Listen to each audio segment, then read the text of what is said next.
This week in Nerf, we've got leaks and reviews everywhere. I'm Jangular, and this is your source for first-party, third-party, and community Nerf news. Diving right in, we have two leaked blasters. The first is the Modulus Mediator, and this is a blaster that we saw a leak from and a couple posts from on Blaster Hub. There are two versions of this, apparently, the Mediator and the Mediator XL. Now this appears to be something similar to a Rampage with a slamfire function, a vertical priming grip, and it's rather small, it appears, for what it is, and that's actually one of my chief concerns, so I'll get into it in a moment here. But the attachments for the XL version are very interesting looking, one of which being a blaster stock different from the kind of Jolt stock. This one appears to have a blaster you actually store in it. I'm looking forward to when that comes out because that's really cool. And there is a review and unboxing from Hartley Jew Nerf, which I will have a video link to down below. He takes a look at it, opens it up and lets you see what's inside of it as well. So that's definitely cool to get a look at before it actually hits shelves in who knows when. But watching the review and looking at the blaster, my chief concern is for anyone that's an adult or even a teenager, the grip for the prime seems so close to the hand that I feel like if you're slam firing or even just priming normally, you're gonna hit your hand on the grip or your other, I don't know, it just, something about it just doesn't look properly sized or scaled to me, and that's a concern for me. I mean, it's also a side-loading blaster, which, you know, take it or leave it, depends on your preferences. For me, not the biggest fan of it, but it is another blaster, and like I said, I am excited about the attachments for it. That stock looks very interesting, and I'm very curious to see what it's like when we actually get our hands on it. So feel free to check that out. And the other blaster that was leaked is the Elite Surgefire. Link is also to a Blaster Hub listing about this blaster. It is essentially an Elite Roto Fury.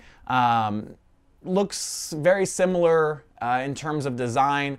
It holds 15 darts instead of 10, which is nice.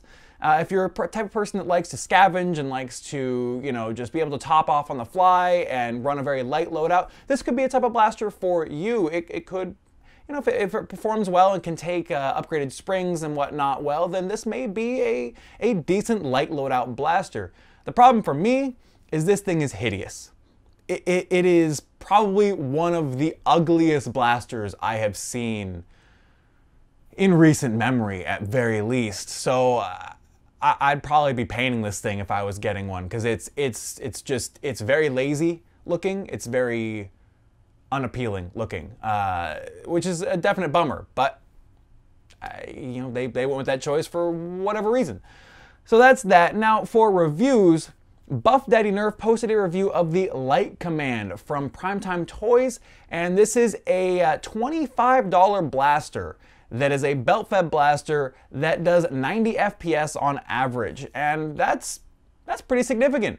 90 FPS for a stock blaster on average is that's nothing to sneeze at. That is a great entry-level blaster for someone that wants something to just pick up and go with.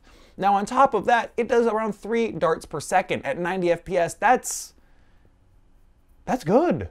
I mean, it's not, you know, overhauled Rapid Strike or anything, but 3 darts a second, that's not bad.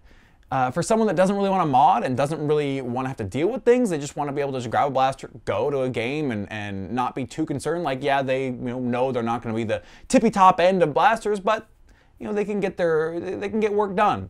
I think it's a great, affordable blaster from a non-Hasbro company, which is always nice to see. It's always nice to see that variety that I talked about last week and that competition. So it always makes me happy to see the non-Hasbro companies stepping their games up and really kind of pushing the market forward and trying to put some pressure on Hasbro. So I like it, I dig it. Go check that review out. I left out some of the stuff about it just because I want you to go check that out. Go click the link.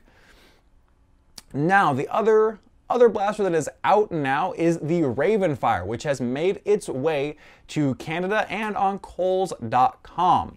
Now first, I believe Cooley24 saw one was up in Canada, and then Coat Duck went and picked one up and did a review on it. Now in her review, she unboxed it, she popped it open, and when she went to take it apart, she noticed it was actually solvent welded together near the bottom of the grip, and that was concerning. She's not sure if this was just hers, if hers was less solvent welded, more solvent welded, average in terms of how much. Because if Hasbro goes the route of solvent welding everything, it may deter some people, and that's a very real and valid concern. Now, I believe were some people that commented that theirs have been solvent welded to some degree as well. I believe Nerf Armorer of Blasphemous UK posted saying that early batches of blasters can actually be solvent welded. They ran into that problem with the Rapid Strikes when they were early on in production. So it's possible this is just an early production thing, but it is very much something to keep an eye on and see if this becomes a habit of Hasbro or if it's just kind of an early production one-off kind of thing that happens for whatever reason. But regardless, still interesting, still of note, so go check that out. The video link for Kotek's video will be down below. It does show her trying to open up the video and the process of getting through the solvent weld, which was interesting to see, you know, just how much was there. And that's going to bring us to the video of the week, and that comes to us from Patriot Contraptions, and this is their Nerf Juggernaut video. And it's ridiculous, and I love it.